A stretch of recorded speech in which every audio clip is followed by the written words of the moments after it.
The following programming is sponsored by Mark J. Bernstein. The views expressed do not necessarily reflect the views of this station, its management, or Beasley Media Group. Entrepreneur, founder, author, and financial advisor Mark Bernstein helps high-performing business owners turn their visions into reality. Through his innovative work and the Forward Focus Forums, Mark connects entrepreneurs to resources that fuel their success. Founders Forum is a radio show and podcast where entrepreneurs share their journeys, revealing the lessons they've learned and the stories behind their success. Join Mark and his guests for a mix of inspiration, valuable insights, and a little fun. Now, let's dive in. Good morning, America. How are you? And how are you? I really am interested in knowing how you are, but you can't respond to me, so that's it. I'm interested because there's so much going on in the world, and there's a lot of chaos, and there's just a lot of stuff out there. So I hope, and you may be listening to this months later, so maybe everything's great. But in the meantime, I do hope you're doing well. Our listeners I'm finding out, are primarily entrepreneurs, and we tell stories of entrepreneurs. And I have a very interesting one here today named David, and I'm going to be calling him Dave. But we're going to start out, I don't usually do this, but I'm going to start with a topic of the day that is directly related to his, to what he does, because he's in the digital marketing business. And we've talked a lot about AI, and it's hard to avoid that topic. So every few weeks I bring it up again because it's changing so rapidly that the topic changes. And in just talking for a few minutes, I've discovered there's something new we have to think about it. So Dave, tell me about your thoughts on with the current state of the issues we're dealing with AI and what you're dealing with in your business.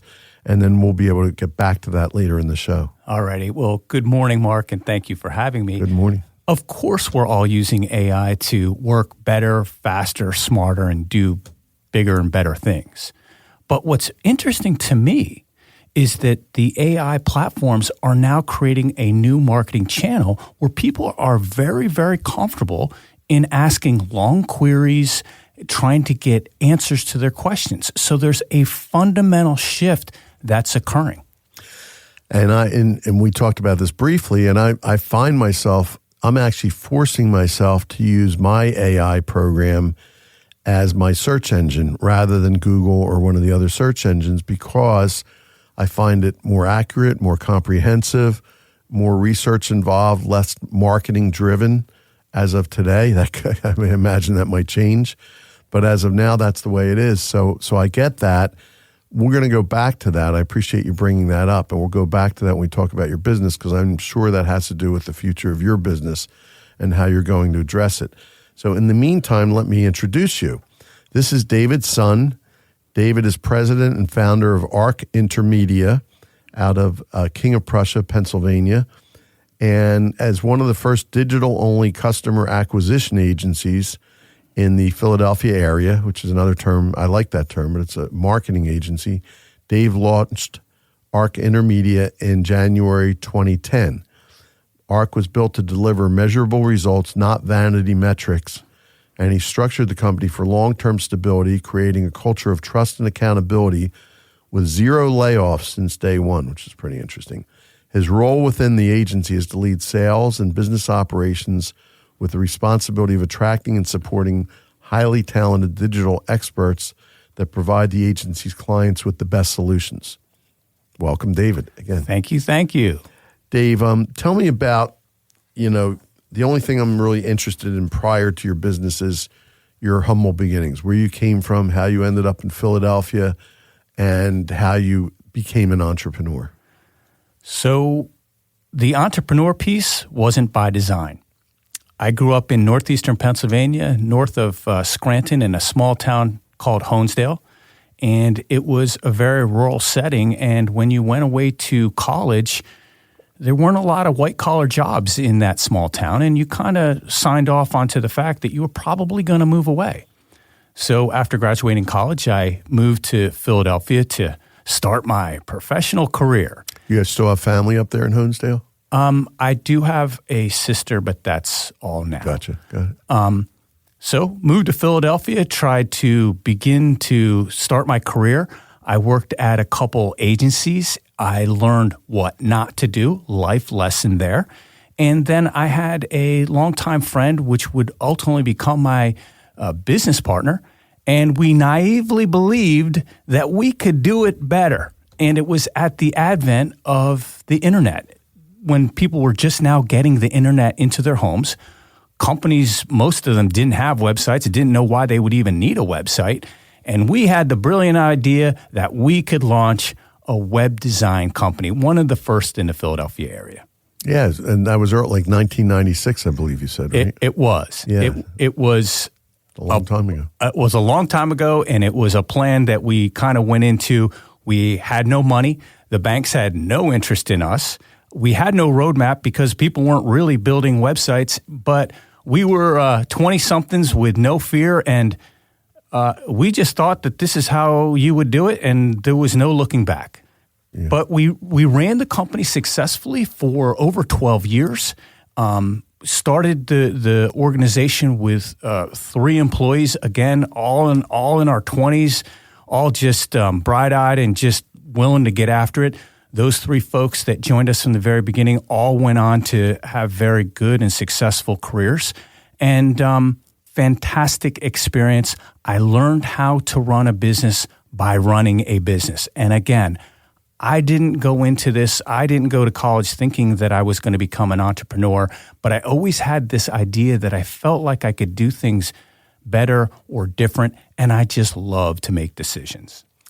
And so that was a web development company. That's where you started. Yeah. But I know at some point you pivoted, and I think that was maybe 13, 14 years later, something like that. Yeah, so we were doing website production, and I began to grow a little bit tired of the production angle. And what I was more interested in is online, how could I move the needle for companies? How could I affect their revenue, their profits, their sales leads? That became very, very interesting to me. So then I came up with the idea that I was going to create a digital marketing agency. And I wasn't going to get focused on any of the traditional advertising like radio, TV, print. I really wasn't interested in that. Rather, I was interested in the digital side because I could get measurable results.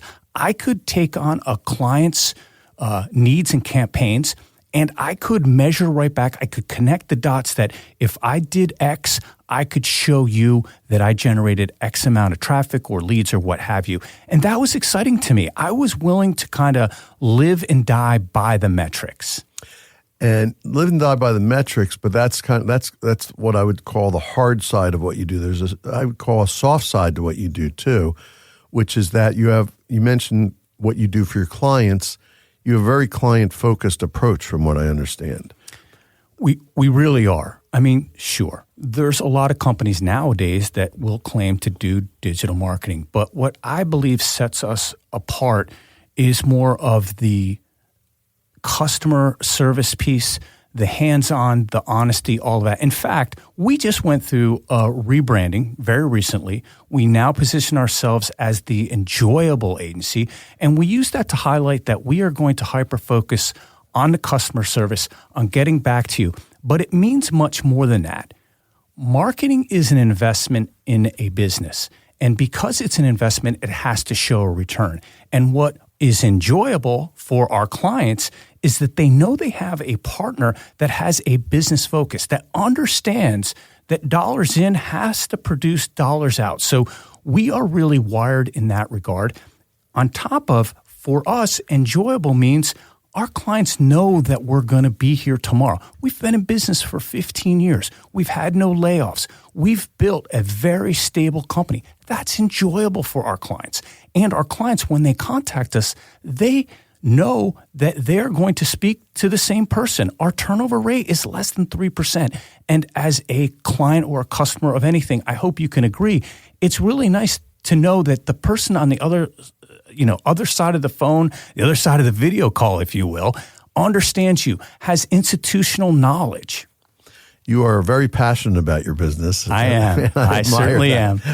And I have to say, just an aside, everybody that comes on the show is always worried about how they're going to come across and what if I make mistakes, things like that. And we talked about that offline. You're doing great, so don't worry about it. Thank you. Thank you. You're a natural for this. If you're not failing, you're not trying hard enough. That's right. There you go. So speaking of which, so that's a lesson learned, right? But my first question is, all entrepreneurs have challenges. We talk about this all the time on the show. It's not a smooth ride. It's not something you do if you want to just ride the train to retirement. Sure. It doesn't work that way. What kind of challenges have you experienced? You haven't had turnover, so it doesn't sound like company culture is a big challenge. What kind of things have you had? Yeah, so I kind of touched upon it with the first company that I launched. That there was no roadmap, no money, and that was its challenges. But we were just in the point of our lives that it didn't matter. We were just going to run hard and make it work. Yep. With this company, Arc Intermedia, I guess one of the challenges that we see now is that at the director level, at the VP level, the people that can actually hire us, we're noticing that there's much more transition. And when a new person comes in, it's not really sexy for them to, retain the incumbent. So what our challenge is to show them, look, we have this institutional knowledge. We have, respectfully speaking, we've got deeper knowledge about this than you do. And it's that challenge of making sure that they understand that retaining us is the better move, is the right move for the company. Because again, they're getting a marketing agency that has a business focus. How do you get that across? How do you do that without giving away your secret sauce or anything? I mean, how do you do that? How do you meet that challenge? It's actually not as hard as it may sound. First off, we'll show results. At the end of the day, if someone's delivering results, if someone's showing you a 5x, 8x, 10x return, kind of crazy to kick that to the curb, right? So we're going to show results. We're going to show historical knowledge. We are going to be helpful. We are going to make sure that person is a success as well. You gave me some really good notes before the show, and one of them is you're a thinker. I know that because and one of the things this is very unusual. Usually I meet my guests months before we do the show. We're really backed up. We had an opening. We met for the first time 2 days ago to speak. So you did some thinking, and one of the things is you've mentioned lessons learned. I'm not going to say them. I want you to tell me the ones that you think are important, but I will start at this one, culture matters, because this is a big topic on our show.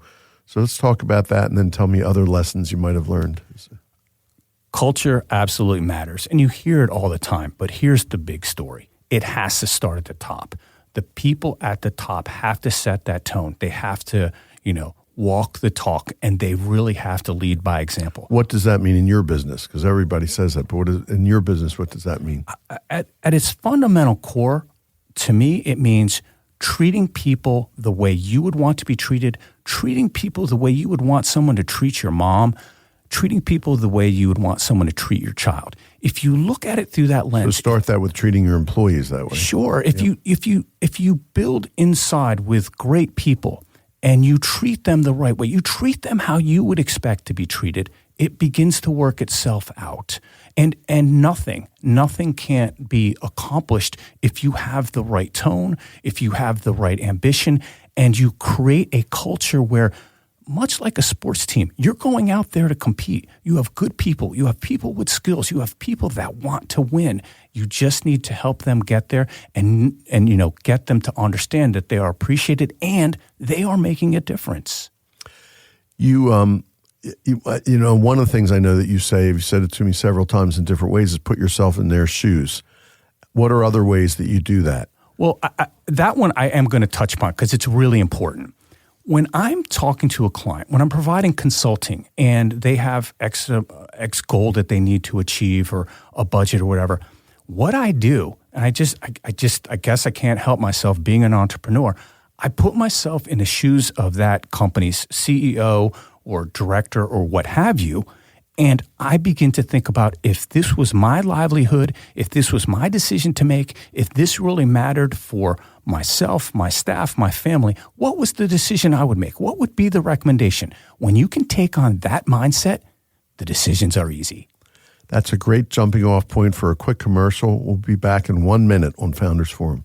At Arc Intermedia, we don't just run digital campaigns. We outperform the competition, delivering real business results for companies worldwide since 2010. Arc Intermedia is a digital marketing agency that's focused on growth that shows up on your balance sheet. Arc Intermedia manages every digital program like an investment portfolio, strategically balancing all channels to maximize returns and eliminate waste. You're not super successful in business for over 15 years without doing right by everyone. No revolving door, no layoffs, no excuses. Just a proven tenured team that delivers year after year. Arc Intermedia invests in the brightest minds and best tools, injecting the latest tech with creativity so our clients don't have to.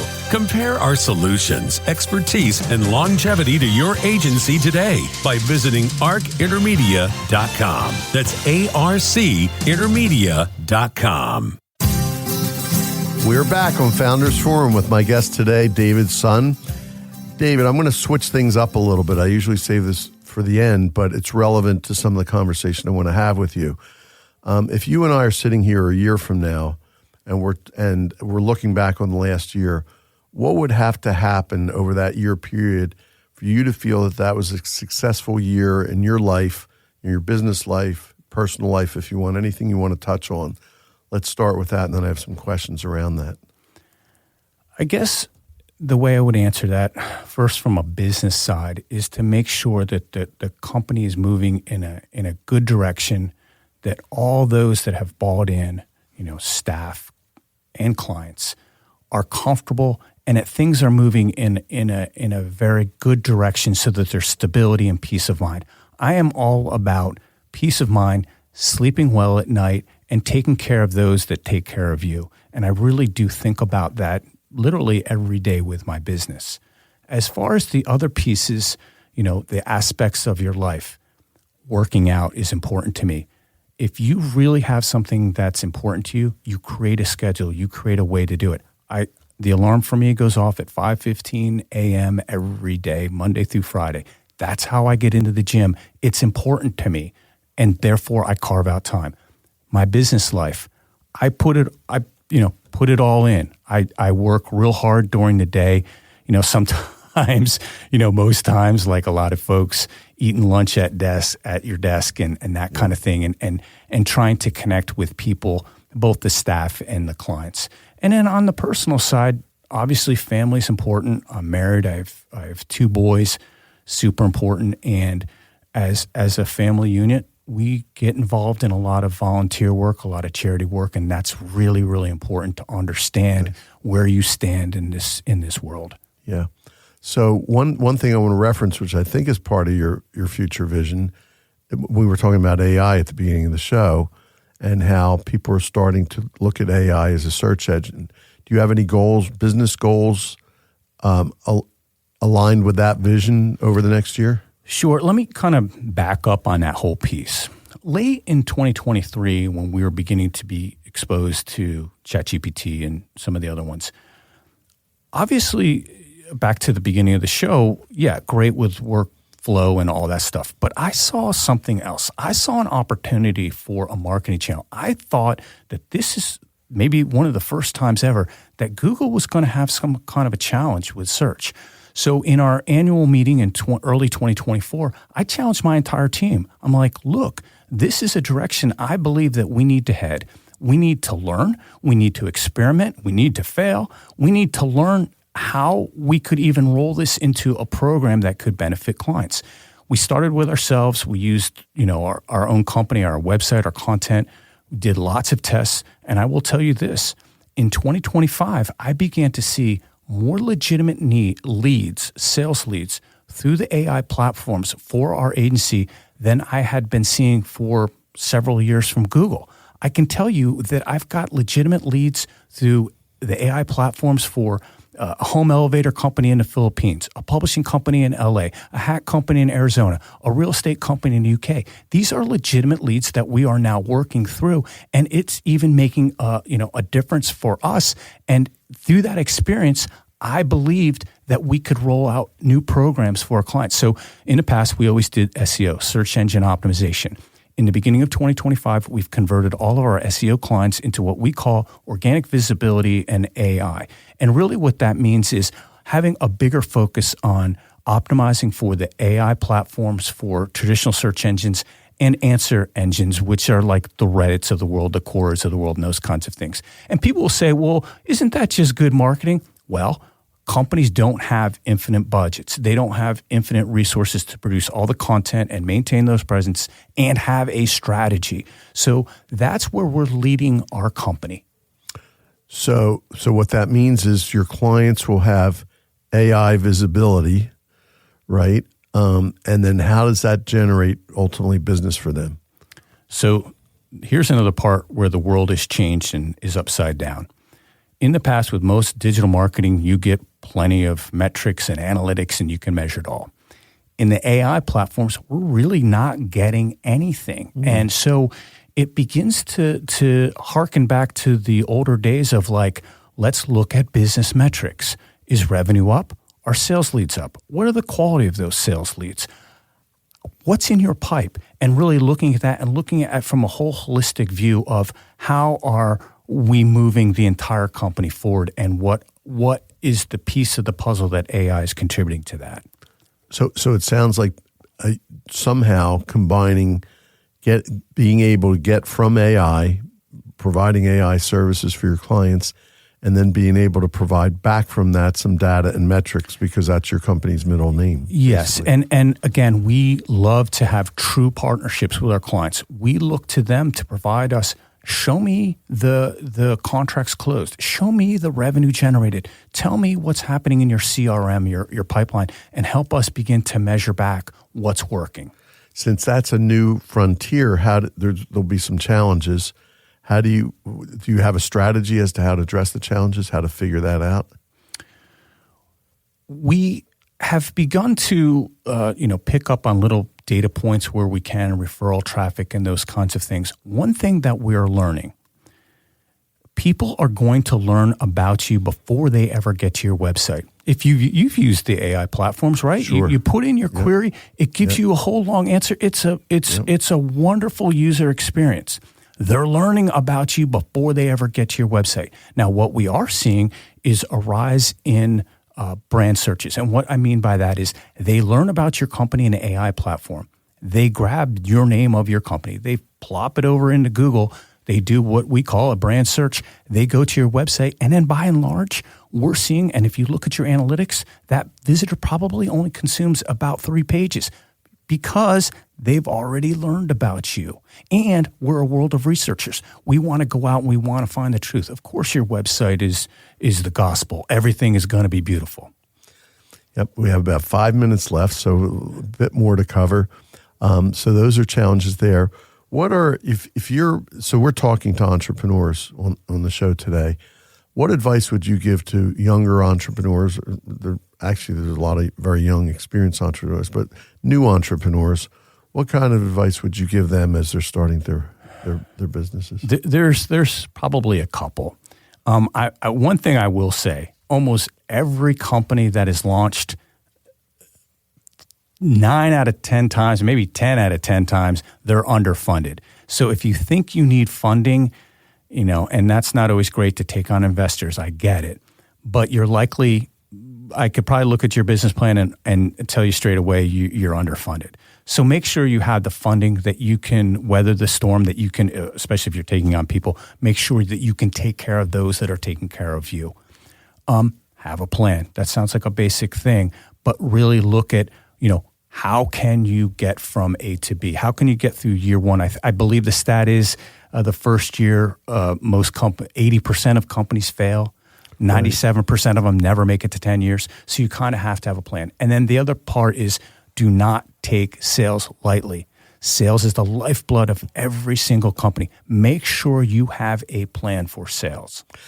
For what it's worth, because I've interviewed well over 100 entrepreneurs on the show, the most impressive businesses that I've seen were the ones that sales was the first thing they did.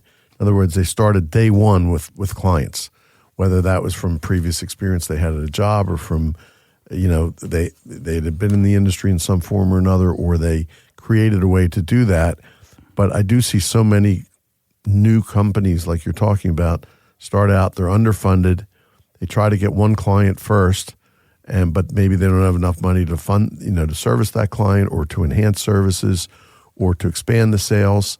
So I love the idea having come from always a sales background myself, and I would never have any business in what I do if I couldn't sell. So I love that's a focus, and that's not an advice that I hear people giving a lot. People tend to forget about that. So that's really great.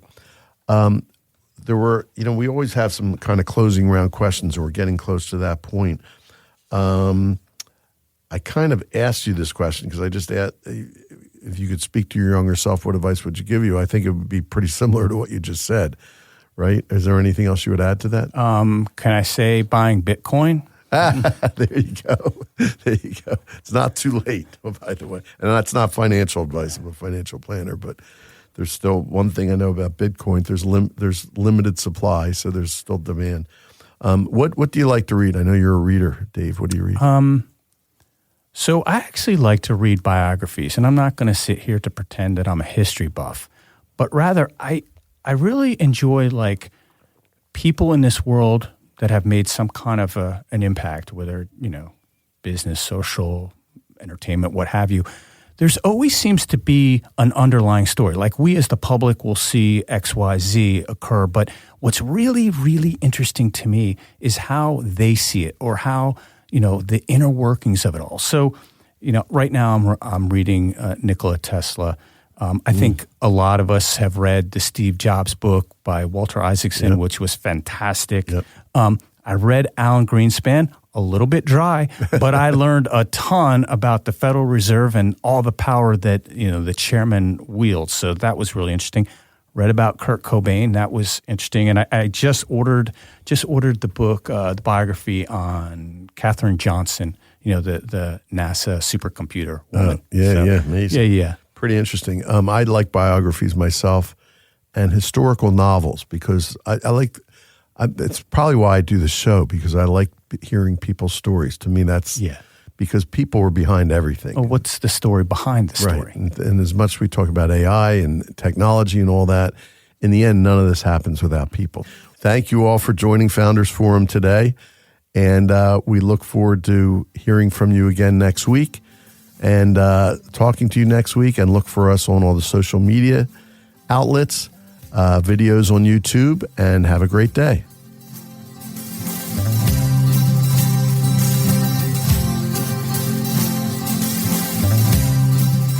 We hope you enjoyed your time with Founders Forum and that you found value to take with you throughout your day. Join us again next week for another episode of Founders Forum on WXKB 1039 HD2.